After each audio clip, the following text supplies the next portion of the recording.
acabariam.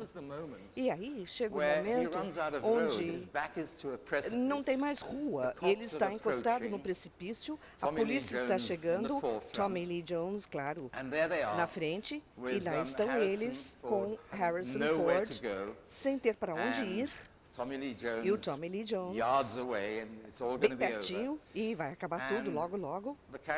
E o personagem do Harrison Ford diz a única coisa que ele poderia dizer. Ele diz: eu não matei a minha mulher. Aí o Tommy Lee Jones diz: eu não me importo.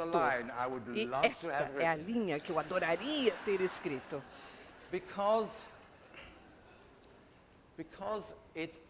Porque isto vira tudo do avesso e força você totalmente a reconsiderar o que está realmente acontecendo aqui.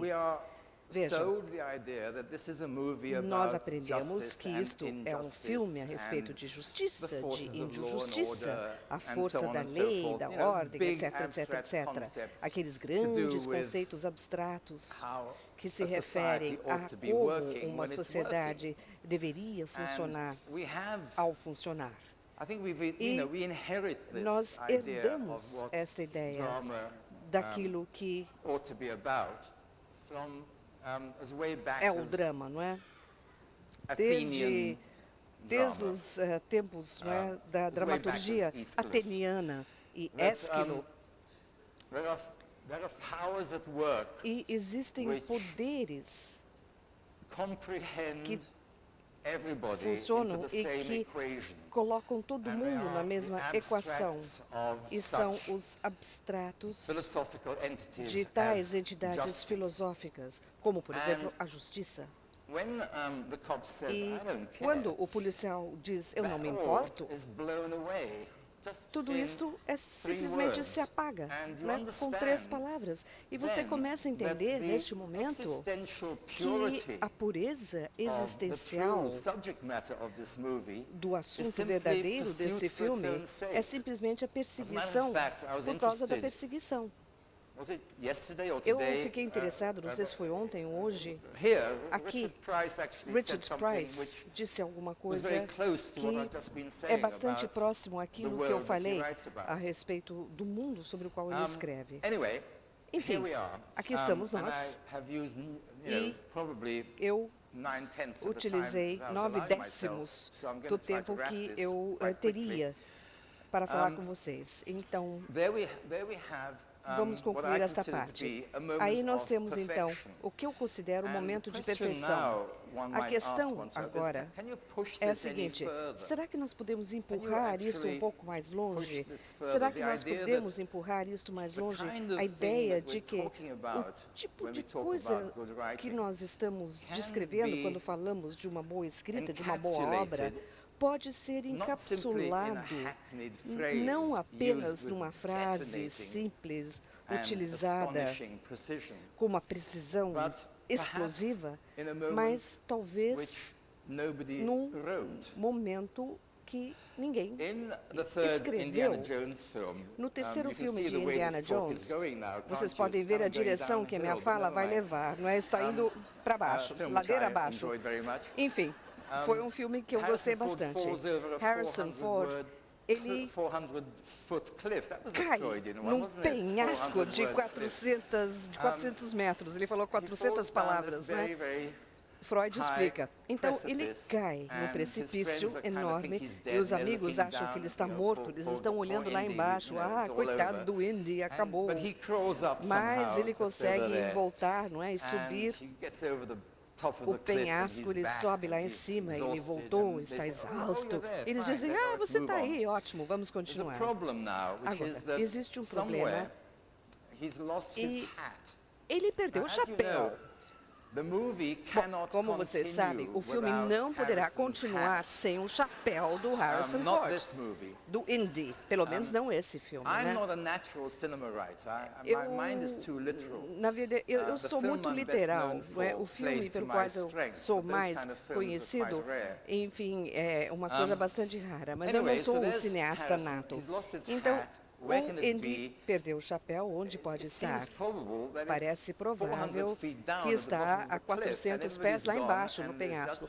Todo mundo foi embora e lá está só o Harrison no quadro, no frame. E neste dia, muito parado, de repente uma pequena brisa leva o chapéu para cima no frame, ele coloca o chapéu na cabeça, pronto, e o filme continua. O gênio pode consistir em não saber que havia um problema.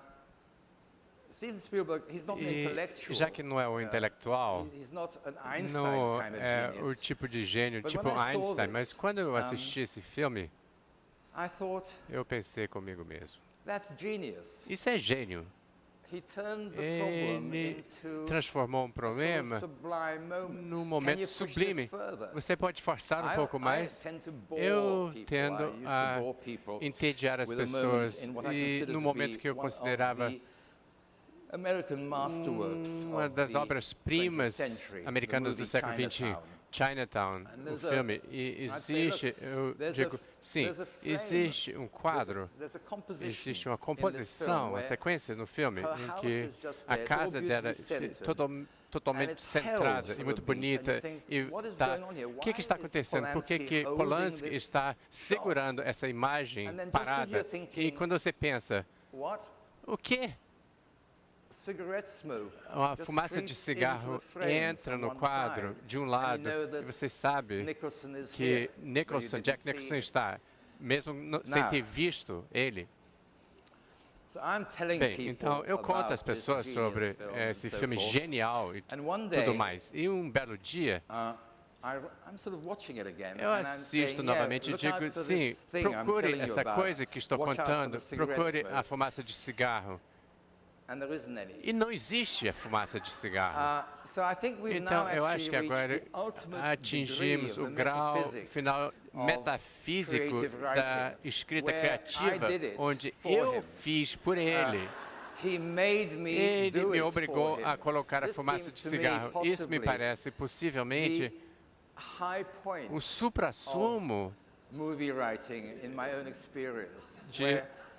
do trabalho de roteirista de cinema. Eu fiz isso. Vamos voltar agora a uma conversa ao teatro.